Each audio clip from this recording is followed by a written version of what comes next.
కోట్లాది మంది హిందువులకు ఆరాధ్య దైవం వెంకటేశ్వర స్వామి, కలియుగ ప్రత్యక్ష దైవంగా కోట్లాది మందిని ఆశీర్వదిస్తూ రక్షిస్తూ ముందుకు పోతున్నటువంటి వెంకటేశ్వర స్వామి దర్శనమైన తర్వాత అత్యంత పవిత్రంగా శ్రీవారి లడ్డుని స్వామివారి ప్రతిరూపంగా భావించి భక్తులు తీసుకుంటున్నటువంటి పరిస్థితి.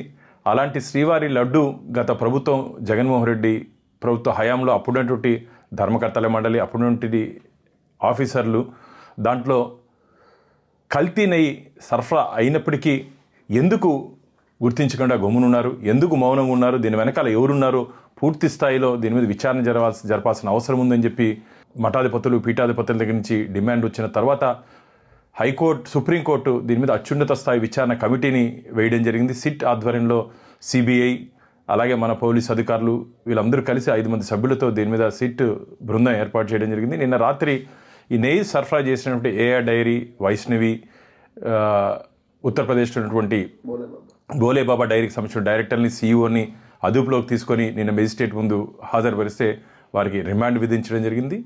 దీని వెనక ఉన్నటువంటి వ్యక్తులు, శక్తులు అసలు నాణ్యమైన నెయ్యి, రోజుకి 14 టన్నుల నాణ్యమైన ఆవు నెయ్యి స్వామివారి ప్రసాద లడ్డులో కానీ వివిధ ప్రసాదాల్లో వాడే సాంప్రదాయం కొనసాగుతుంటే ఆ రేటుకి ఎలా నాణ్యమైన నెయ్యి వస్తుందో గుర్తించలేదా గతంలో ఉన్నటువంటి అధికారులు కానీ, ధర్మకర్తల మండలి కానీ?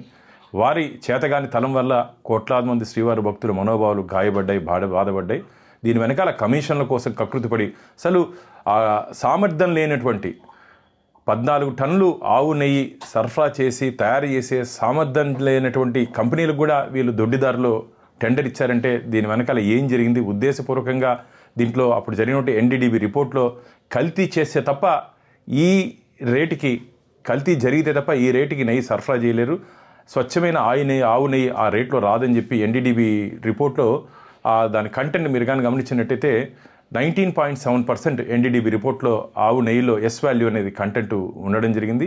ఇప్పుడు మేము సరఫరా తీసుకున్నటువంటి నందిని గీలో 97.4% ఎస్ వాల్యూ కంటెంట్ ఉంది. ఎస్ వాల్యూ అంటే నెయ్యి నాణ్యతని గుర్తించే దాంట్లో అది చాలా ముఖ్య భూమిక పోషిస్తుంది. కాబట్టి ఉద్దేశపూర్వకంగా దీంట్లో అందరూ కుమ్ముకే కమిషన్ల కోసం కకృతిపడి ఈ పని చేస్తారని చెప్పి శ్రీవారి భక్తులు భావిస్తున్నారు.